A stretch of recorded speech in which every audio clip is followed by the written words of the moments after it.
Hi and welcome to today's video by Study Unifies. Today's video is about the 10 most common mistakes that students giving an interview at the US Embassy for their student visas make. As we already know, to get an F1 or student visa to study in the United States, you are required to appear at the embassy and give a short interview before a visa officer. Today we'll be talking about 10 mistakes that you must not make during your interview. Mistake number 1. Speaking too little when you're asked a question.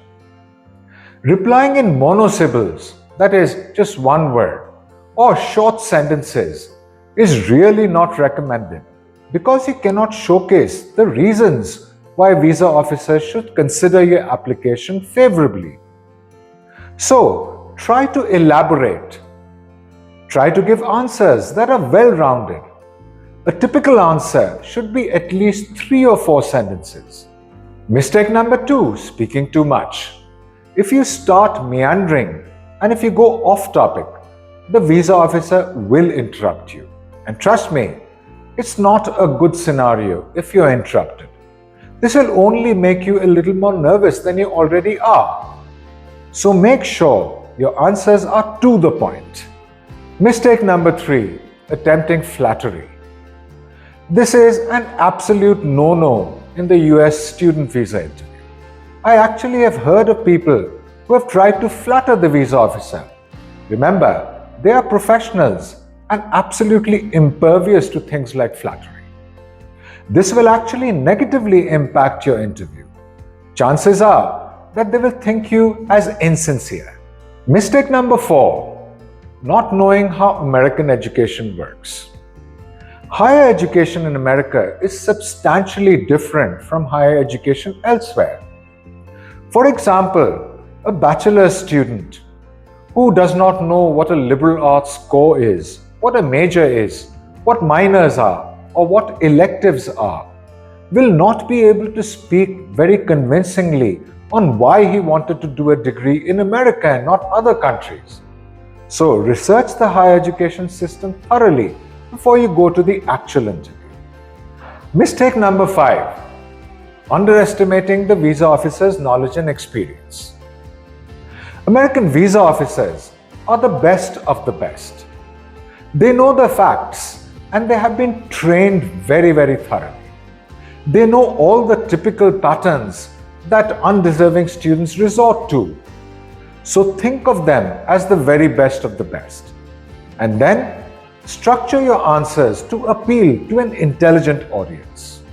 Mistake number 6, applying to only one university and not being able to justify your choice.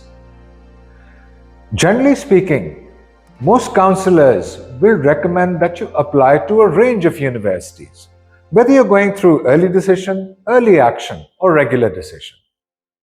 This increases your options when you're finally offered admission by these universities. This is how genuine students operate. Many students who have applied with only one university have not been able to convincingly tell the visa officer why they applied to just one university. So if you have only one university, make sure you have a convincing answer as to why you have only one university. Why not others? Remember, the visa officer can see all the universities that you've applied to. They can also see whether you have been accepted or rejected by any university. They can also see any awards offered to you by American universities. All this is available to them at the time of the interview. Mistake number 7. And this is for a really important question. The question is, why did you choose to study in the USA? Well, we all know that the USA is the #1 destination for international students globally. But you must not articulate general ideas like the USA has a very good educational system. It's got practical learning. This is what a whole lot of candidates say. Instead, look for global indicators that demonstrate that the American system of higher education is better than that of other countries. So don't make your answers general for this question. Be very specific and use global indicators. Mistake number 8. Not telling the visa officer clearly what your financial plan is. Yes, you may have been able to tell the visa officer that your first year's fees will be paid in a certain manner. But what about the subsequent years? It's not enough to say that it will be paid through your parents' or your sponsor's earnings and savings. Your plan should be much more specific than this. Next, not speaking about your ties in your home country clearly. Remember, you have family ties, professional ties, economic ties, and community ties in your home country. This should be articulated very clearly so that the visa officer knows that there are ties in your home country that will entice you to come back upon finishing your education in the United States. The most important thing that the visa officer is looking for is your intent. They want to know whether your intentions match those of the visa category. Remember, the F1 visa is a non-immigrant visa. It is only for the purpose of study. If you are not able to demonstrate that your intent is only to study, not to immigrate, then the chances of your getting a visa are substantially lower.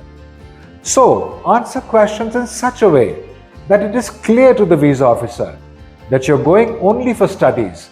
There are no other intentions with regard to your visa application as a student of the United States.